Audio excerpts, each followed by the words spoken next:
पुढचे 7 दिवस कसे असतील ते बघूया. नेक्स्ट वीक तुमच्यासाठी कसा असेल, त्या युनिवर्सला, त्या ब्रह्मांडाला थँक्यू बोला आणि आपण बघूया की how will be your next 7 days. तर कार्ड काढते आहे मी 6 of cups, Knight of pentacles.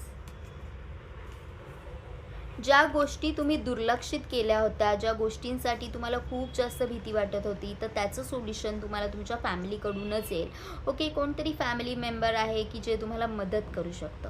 काही गोष्टींमध्ये तुम्हाला खूप जास्त स्टक वाटतं आहे, तुम्हाला असं वाटतं आहे nothing is working out for me, काहीच होत नाही आहे, काहीच घडत नाही आहे. पण गोष्टी अजूनही तेवढ्या वाईट झालेल्या नाही आहेत किंवा तेवढ्या वाईट नाही आहेत. जेवढा तुम्ही विचार करताय तेवढ्या नाही आहेत. तुम्ही जर स्वतःलाच विचारलं तर तुमच्या मनातून पण हाच आवाज येईल की हां यार, तू खूप जास्त घाबरतोयस, उगाच घाबरतोय. तर लाईफ जगायला शिका. ओके, नुसतं टेन्शन घेऊन वयाच्या आधीच म्हातारपण येतं.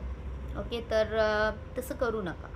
आणि तुमच्या आजूबाजूला काही लोक असतील की जे तुम्हाला चांगला ॲडवाईस देऊ शकतात, तर त्यांचा ॲडवाईस घ्या. ओके, तुम्हाला तुमच्या घरातल्याच मोठ्यांकडून किंवा कोणी जे सिनियर आहेत, ज्यांना तुम्ही खूप मानता, अशा कोणाकडून तरी तुम्हाला मदत येईल, तुम्हाला हेल्प होईल. ते युनिवर्सला, त्या ब्रह्मांडाला थँक्यू बोला.